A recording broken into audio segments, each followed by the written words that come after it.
Now at 10, a winter wonderland. Eastern Idaho covered in a fresh blanket of snow and more on the way. We're on the Weather Watch this Tuesday evening. Plus, Hatchimals headache, the most popular Christmas item for kids, causing frustration for parents. But first, mall mayhem tonight. Local malls reviewing security procedures after a night of fights at malls nationwide. Local News 8 at 10 starts right now. You're watching Local News 8 at 10. Local people, local news. Good evening, everyone. A series of mall brawls across the country as local malls taking a close look at their security practices. The general manager of Grand Teton Mall in Ammon told Local News 8 that he was taking part in a conference call with the mall's owner to discuss the Monday night madness and if any changes should be made locally. We also reached out to Pine Ridge Mall in Chubbuck, but no one has returned our calls.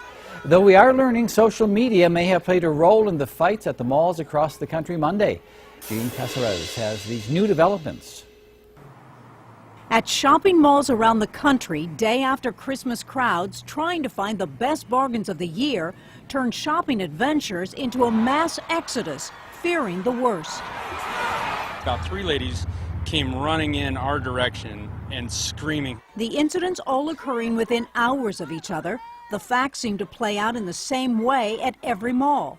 Tweets showed that as the events were unfolding, initial reports at a majority of malls were shots fired. Reports of weapons were false, but instilled that initial fear for holiday shoppers who were scared for their life and just trying to get to safety. I honestly assumed they were going to be followed by a guy with an automatic weapon, ready to, just mass casualty. This is cell phone video in Aurora, Illinois. People rushing down the escalators to find an exit. The same thing in Long Island, New York. I was with my son and my wife, and my son fell down. They almost ran over him. It was pretty intense. While this is happening, fights break out in mall food courts. Fayetteville, North Carolina. And in Aurora, Colorado, large numbers of people seem to already know what is going to happen. One of our officers was attempting to make an arrest of 2 people that were fighting. The crowd began to circle our officers. Aurora, Colorado investigators believe there was a social media nexus. There was something that was going around on social media about a fight that was going to take place here. As police across the country look to see if these cases are connected, one law enforcement expert says, if anything, these incidents show how easy it is to create mass panic. It certainly was what we call targets of opportunity. Whoever's responsible for this, and we don't know if they're all tied in, that's being investigated, but they knew there would be crowds. They knew that they could create a lot of havoc. Jean Caceres, CNN, New York. New developments tonight in the search for a missing backcountry snowboarder at Grand Targhee. The Teton County, Wyoming Sheriff's Office says that it has narrowed down the search area for Lee Kidd, but weather continues to keep them from looking for the Driggs man. Kidd was last seen when his lift pass was scanned at one of the resort's lifts. Kidd was reported missing when he didn't show up for work at the resort. The Teton County, Wyoming Sheriff's Office says a foot of snow and high winds have covered any tracks, while stormy weather has kept a helicopter from getting up. Crews hope to be able to continue the search on Wednesday. To Lemhi County, where the sheriff is investigating the death of a snowmobiler found in the area of Up Lake. Crews found the body of 58-year-old Michael Mogard of Salmon Christmas Eve. The sheriff says Mogard was reported missing on Friday by his wife after she had not heard from him in a couple of days. After following up on tips from Mogard's friends, crews found his sled, tracks, and eventually found the sled. Rescuers were able to follow footprints from Mogard, which led to his body. The Lemhi County coroner says Mogard died from exposure. New since 6, a family who lost their Island Park cabin in a Christmas morning fire says all money raised will be donated to the Fremont Fire and Rescue Services. In a message to Local News 8, the Beck family made the announcement. 11 people were in the cabin on Yale Kilgore Road when the fire started. 1 person was hurt. The fire chief says it appears the fire started in the chimney. In Idaho Falls, several families are spending the night somewhere else after being displaced by an early morning apartment fire. 21 firefighters fought the fire on South Water Street around 10 o'clock this morning. The Red Cross is helping those left without a home. The cause is under investigation. Of course, it's got to be tough to fight fires in this kind of weather. Tonight we've got snow along with the cold. Taja Davis joining us now. Thank you, Jay. And as we take a live look over Jackson, I just wanted to show really how pretty this looks. The arches are and the trees are lit. The snow is on the ground. You can see a couple of people taking some tourist photos with the arches right there. But as we go into Idaho, looking at Idaho Falls, current conditions, we are at 22 degrees right now. The winds are at 3 miles per hour, so almost non-existent. And looking at the current conditions all across the board, 24 in Montpelier, 22 in Soda Springs, 10 in Arco. For tonight in the Idaho Falls area, we should be seeing temperatures at around 19 degrees. So it's not going to get really any colder. Jay, back to you. All right, thank you, Taja. And even as this new snow is falling, crews are still working on clearing the roads from our Christmas Day storm. I caught up today with Bonneville County Road Supervisor Ken Ray as he was overseeing plowing operations in the subdivision. Those subdivisions are a high priority. Ray told me it takes about 4 days to get all 500 miles of county roads cleared. So it'll be a couple more days till they're finished with everything. He said the biggest problems are the outlying areas like Bone and Osgood, where they battle winds and drifting snow. Ray said when big storms like this hit, it's all hands on deck and all machinery on deck too. We have a little more equipment, big equipment than the city does, where we have to maintain a lot of our roads during the summer also, so we just convert our graders into snow plows with V's and wings, and then we take our dump trucks and put plows on them, and most of the equipment that we use in the summer we also use in the winter. County Commissioner Roger Christensen told me this evening he's proud of the road and bridge department's plowing efforts. He said even the managers leave the office and hop in the driver's seat to plow roads during these big storms. Idaho Falls Public Works crews will work through the night to finish clearing city streets. The city says it has finished all of the east-west streets in Zone A, which is basically downtown. They're currently working on the north-south streets in Zone A and hope to have all of Zone B, which is everything overnight, finished. The city will send an alert out when parking restrictions are lifted, which could be as soon as tonight if we don't get too much snow. Well, if you do end up finding yourself stuck in the snow, there is some help out there. And there are some things that you may never have heard. One of those, pickle juice. No, really, desperate times call for desperate measures, and experts say the vinegar helps melt the snow and ice and could get you going. But if you don't have pickles handy in your car, there are some other ways. Lauren Clark has those tips, new tonight. Snow, snow, and more snow. Many neighborhoods are looking exactly like this after the storms keep coming and the snow keeps piling. If your car is snowed in and stuck, there's a few things you can do. First, try shoveling the snow out of your driveway and around your car. But if that still doesn't work, that's when de-icer comes in. But that's hard to locate in stores right now, so sand or kitty litter will do the trick too. But if you're really desperate, that's when you can rummage through the trash. Try to find any kind of cardboard or plywood. This creates traction and helps your tires push off. Do you have a surefire way to get your car unstuck? We want to hear about it. Send us an email with your method to newsdesk@localnews8.com or share it on our Local News 8 Facebook page. In terms of personal snow removal, snow blowers have become a hot commodity, at least in Idaho Falls. This morning, Home Depot got a shipment of about 75 snow blowers. The store's manager says around 55 were immediately taken. He expects the rest of the shipment to be gone by the morning. Demand for snow blowers definitely doesn't carry winter to winter. It all depends on what happens. If the weather comes like it has over the last week, then yeah, we have this kind of a demand. Off years when we don't get the snow, we don't sell the snow blowers as well. Holmes advises people to always try to get your snow essentials before the storm hits. Let Local News 8 be your winter weather alert headquarters. Wake up with Allison Zimmerman for the latest conditions tomorrow morning at 5 a.m. and get the latest forecast all the time online at localnews8.com. News from around the region now. We're starting in Boise. Now watch as an Idaho State Patrol trooper is nearly hit while responding to an accident. You can see the trooper walking from his patrol car when a car slides on slick roads, nearly hits him, but instead hits another patrol car. The good news is no one was hurt. Next stop around the region, we head south to Utah, where new numbers show alcohol sales continue a 2-decade climb.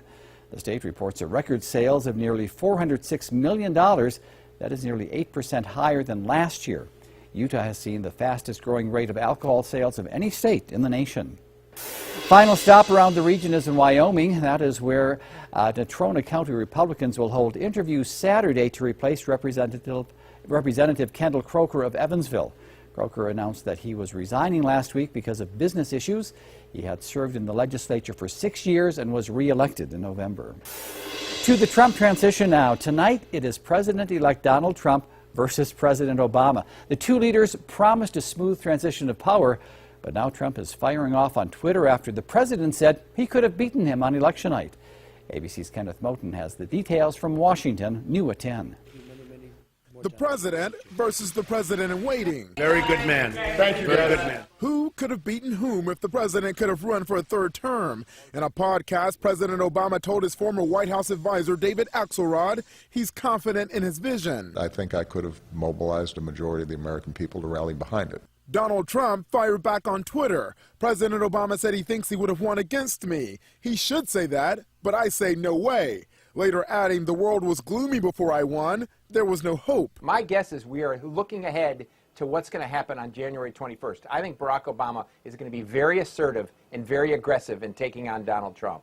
Trump's Twitter outrage shifted to the United Nations after the passage of a UN resolution calling the expansion of Israeli settlements illegal. Trump tweeted, "The UN has such great potential, but right now it is just a club for people to get together, talk, and have a good time." The Trump tweets come as the president-elect works to disentangle himself from his business and his charitable foundation, which he claims, unlike most foundations, it never paid fees, rent, salaries, or expenses. 100% of money goes to wonderful charities. Trump's foundation is under investigation by the New York Attorney General over questions about its collections, donations, and spending. The AG says Trump can't legally dissolve his foundation until the investigation is complete. Trump busy tweeting, but he and his transition team still have a lot of work to do to fill posts, just 3 weeks until Inauguration Day. Kenneth Moten, ABC News, Washington. A push to keep the Mormon Tabernacle Choir from performing at Trump's inauguration next month is growing. More than 17,000 people have signed a Change.org petition asking the Church of Jesus Christ of Latter-day Saints to withdraw from the performance lineup. The church made the announcement last week after being asked to perform. In a statement, the church said it was not a political endorsement, but instead a way to take part in an American celebration. Pocatello garbage collection will be delayed 1 day this week and next. This is because of Christmas and New Year's Day being observed on Mondays, since the holidays are on Sundays. So if your pickup is usually Wednesday, then the next week it will be Thursday, or at least the next 2 weeks. Anyone with questions can call the Sanitation Department at 234-6192. Well, if getting in shape is on your New Year's resolution list, there is a new store in town that could help. Quality Home Fitness has been open for a month and has already had a lot of traffic in its warehouse. It's based in Idaho Falls and sells used home fitness equipment. About a year ago, I made a connection with Icon Fitness in Logan, who manufactures 60% of all home fitness equipment out there. And it was at the last job I was working, and I just started selling some treadmills for them on the side on eBay and Amazon, and it just went really well. The store is located on Hayrend Way in Idaho Falls. And we know how hard keeping that New Year's resolution can be. Coming up at 10:35 on Newsline, some surefire ways to stay on track. But first, right after the break, police all across Idaho are cracking down on drunk drivers this New Year's Eve. What you need to know if you plan to celebrate. And coming up after 10:25, a frustration for parents tonight why one of the most popular Christmas items is getting some bad reviews.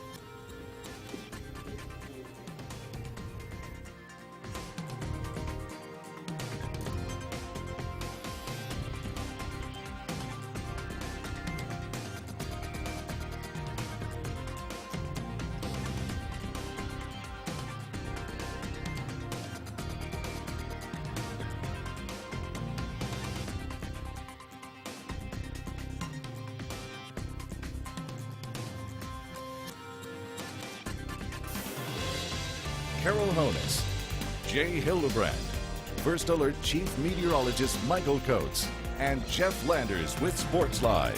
You're watching Local News 8 at 10. Local people, local news.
In news from around the nation now, our first stop, Hawaii.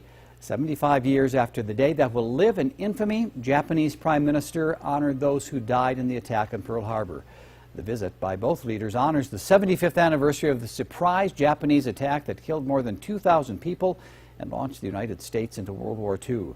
The visit to Hawaii said to be in return for Obama's May visit to Hiroshima. Next to Oregon State, a trooper is fighting to survive and one person is dead after a shootout in King City. Investigators say the suspect, 30-year-old James Takia, killed his wife and led police on a high-speed chase. It ended with the shootout that killed Takia and left the trooper hurt. The trooper is in grave condition. Next to New Jersey, the family of an 8-year-old boy says he was kicked out of Boy Scouts because he is transgender. Joe's mom, Christy Maldonado, signed him up for Cub Scouts in Secaucus, New Jersey, making it very clear that he is transgender. The Boy Scouts of America endured years of controversy before ultimately lifting bans on gay scouts and leaders in recent years. A spokeswoman says the organization considers transgender children a separate issue. Well, from blowing snow to fierce winds, a winter storm system has been making travel treacherous all across the northern plains. The weather's so bad in parts of North Dakota, officials issued no travel warnings for much of the state. Near Sioux Falls, South Dakota, the winds were so strong they blew a roof off a building as emergency crews were battling a fast-spreading fire. We can have extreme weather conditions with wind-driven fires, which can create fire behavior that we're not used to seeing every day. Elsewhere from Michigan all the way down through parts of the southern U.S., some parts of the country have been dealing with unseasonably warm temperatures. In the Roanoke, Virginia area, that's meant heavy, thick fog causing some crashes and travel problems. So, Taja, I guess we're not alone here in having some pretty tricky weather to deal with. No, that's right. So the roads aren't too bad, but that is something that's kind of been the pattern since we've had these big winter storms. It sure has been. But as we go into tonight, tomorrow, and for the rest of the week, we're not really going to be having any snowstorms that we need to be worried about. Right now it is 29 degrees in Pocatello with the winds at about 18 miles per hour. Now that will be a problem if we do see some snowfall. It will be the winds, not really the heavy snowfall. Taking a quick look at our Viper radar, this is what the snowfall is looking like right now. It's really dissipated since earlier today. So the snow isn't going to be that big of an issue tonight. It may trickle in tomorrow. So we'll have to see about that as we are in our Viper cast. This is tomorrow morning when you all wake up. We're going to have some snowfall kind of hugging around the Snake River Plain area, but definitely in western Wyoming. And as we go into Wednesday evening, when everyone's getting off of work, the snow pretty much disappears. We're going to be seeing very, very cloudy skies, however, throughout Thursday, and then possibly on Friday, we should be seeing some snow activity coming down from the north into our area. Looking at tonight, our zone forecast for the area, we're going to be bouncing around from the teens to the 20s and a little bit in the upper 20s as well. Rexburg and Zurich 18, American Falls 26, Pocatello 25. So we're getting a little warmer as we're traveling a little more down south towards the state, 15 in Afton and in Jackson. As we go ahead and look at the highs for tomorrow, we're not really going to get much warmer from the night before. We're going to stay in this area, 30 in American Falls, 29 in Pocatello, 27 Aberdeen and Blackfoot, 22 in St. Anthony and in Ashton. Coming over to the Central Highlands, 26 in Salmon and Chalice. As we go ahead and take a look at our 8-day forecast, the big thing that I want to tell everybody about is that it's going to be very windy on Wednesday across the board. Here, taking a look at Pocatello. Now, Pocatello may have some chances of snow showers on Sunday for the new year. That's a way to bring on the new year. And for the rest of the cities, we're going to be seeing kind of the same pattern. Sunday for New Year's, we're going to see a bigger chance of precipitation. But for Jackson, for you folks, tomorrow you will definitely be seeing a lot of snow. Again, be prepared for those windy conditions, however, because the wind is going to be the issue. And in Blackfoot, you all are looking pretty clear from the snow, but cloudy skies nonetheless, bouncing around from 20 to 40% chances of precipitation. And in Rexburg, same story here, 23 degrees as the high on Wednesday, going down to 19 on Thursday. So we'll ring in the new year with some pretty cold overnight lows in the single digits. Oh yes, very cold. Very, very cold. So please be aware of those overnights, especially waiting up till midnight. Make sure you bundle up. All right. Thank you very much, Saja. You know, it's hard to believe that 2016 is almost over. There are just 4 full days of the year left. Come Saturday night, hundreds will be out to ring in the new year. Police want to make sure you're doing it safely. Officers will be hitting the roads as part of the nationwide Drive Sober or Get Pulled Over campaign. Now at 10, Local News 8's Esme Carriega talked to state police about the program. Law enforcement agencies are in full swing to keep drunk drivers off the roads. We're just asking people to do the right thing on the front end and don't drive impaired. Idaho law enforcement are cracking down this New Year's on drunk drivers. Last year, about 254 drivers who blew over the legal limit of .08 spent the night behind bars. This time of the year, there's certainly a lot of festive activities going on, and many times there's alcohol that's involved.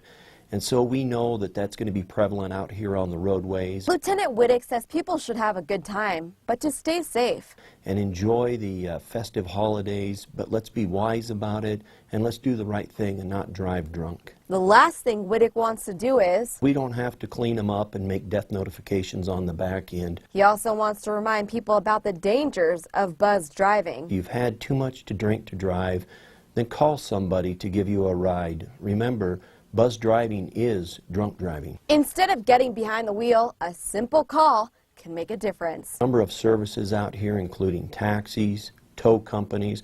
There's also some online social media type services that will also help you get from point A to point B. The National Highway Traffic Safety Administration reported that last year during the month of December, about 840 people lost their lives to drunk driving related accidents. Live in Idaho Falls, I'm Esme Carriega. Thanks, Esme. And according to the Idaho Office of Highway Safety, in 2015, Idaho had 87 deaths as a result of impaired driving. Impaired crashes increased almost 8% over the previous year. Well, speaking of New Year's Eve, preparations are underway for one of the world's biggest celebrations. Crews are feverishly getting ready for the annual ball drop at Times Square in New York City. The event's expected to draw thousands, and with those crowds comes an increased amount of security. Coming up at 10:35 on Newsline, we take a look at the security increase and threats facing the big event. But first, right after the break, Hatchimal headache. Tonight, one of the most popular Christmas items giving parents a problem. Coming up, what it is and not so prompt reaction from the company.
An alert for Hatchimal owners in tonight's Consumer Alert.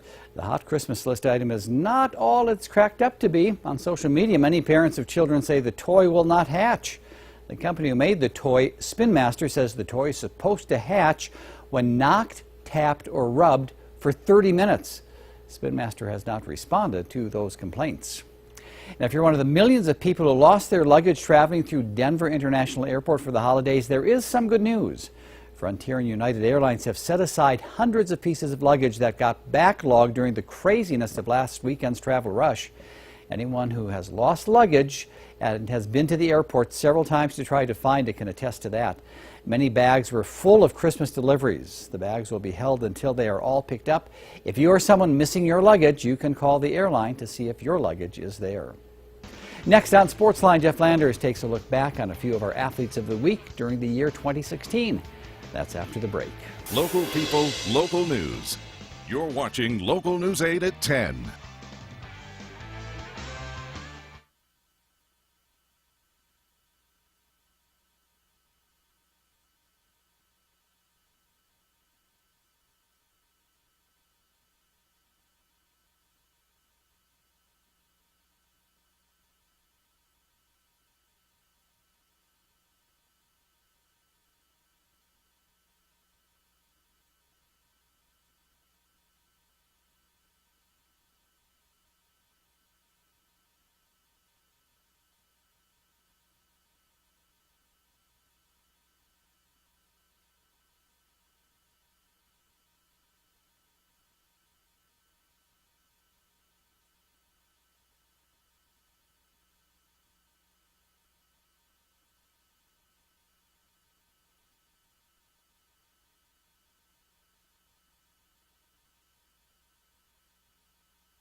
Oh, mic check, 1 2 1 2 1 2. Let's go to midnight mass on Christmas Eve.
And now, Sportsline with Jeff Landers. Boise State closes out its season tonight against Baylor in the Cactus Bowl. This one went into halftime right about 10 o'clock with the Bears leading the Broncos 21-6. And we're about to start the third quarter. In the first half, Brett Rippon threw 2 red zone interceptions to kill Broncos drives. And J-Mac, Jeremy McNichols, a frustrating night so far for him on his last night in the Broncos uniform. Just 36 yards on 15 carries. On this final Tuesday of the year 2016, we look back on a few of our sermon service and electric athletes of the week who helped their team go on to win a state championship over the past 12 months. We start in January. Highland senior guard Mason Baker led his Rams into his old stomping grounds, Skyline High School. He scored 14 points in a victory over his former team. Baker told Sportsline returning to Skyline and playing in a gym he called home was something special for him. It was fun. I had a good time. I mean, our team was fired up for it. In a game like that, I mean, it's hard not to have a little bit jitters, you know, a little bit of, you know, memories from the past 2 seasons. And I just want to come out. I know I had a lot of fan support at that game, and I just want to come out and play my game, play the best I can for the team. Baker helped the Rams win the 5A state championship in March with a victory over Madison in the Idaho Center. Moving to May and spring sports, another Highland Ram won a state championship. Peyton Faringer took home the 5A girls individual golf title. Over 2 days, she shot 2 under par at Banbury Golf Course in Eagle. But something many people don't know, she plays with type 1 diabetes. Now I've had it so long, I've kind of gotten used to it, but everybody thinks that I'm just a good golfer, but they don't realize how much I have to deal with on the course as well. I mean, I have to take care of myself. I have to test my blood sugar every 3 holes. I have to keep eating and drinking, and it's been really hard, but it's made me the person I am today. Faringer tells Sportsline she picked up a golf club at 9 years old when she was first diagnosed. She's also been homeschooled ever since. In September, our first athlete of the week in the new school year came from the west side of Idaho Falls. Skyline quarterback Bridger Taylor threw 4 touchdown passes and ran for another score in a 30-point Week 2 rout of Rigby on the road. Taylor completed 79% of his passes against the Trojans for a total of 223 yards. The senior put up big numbers all year long, and he helped lead the Grizz to a 12-0 record in the 4A state championship. On the final weekend of October, the Sugar Salem Diggers picked up their first volleyball state championship since 2008 behind a strong performance from junior Savannah Crane. The middle blocker served up aces for wins in the first 2 sets. Then she closed out the title match with 3 straight points for the victory. Crane was named a captain for the 2016 season by the coaching staff, and she says the state championship helped her see just how well hard work pays off. Congratulations to all of our athletes of the week in 2016. They get a plaque from Crown Trophy for the honor. That's going to do it for Sportsline. We'll be right back.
So is it still snowing out there? Yes, it is. It definitely is still snowing out there, so please still be careful if you're hitting the roads. Let's take a quick last look at weather, our 8-day. Idaho Falls, again, I want to re-emphasize, tomorrow, Idaho Falls, Pocatello, Jackson, everywhere. It's going to be pretty windy. We're going to see gusts around between 15 to 20 miles per hour, so please be safe out there because we will see a little bit of snowfall as well.